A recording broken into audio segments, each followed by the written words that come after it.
rebus dulu. Ini bumbu cobeknya. Mantap. Gak usah lama-lama, kita langsung sikat. Bismillah. Cobain yang direbus.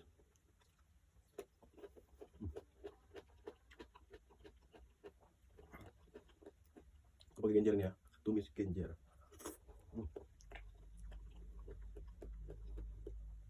Sekarang kita cobain yang mentah.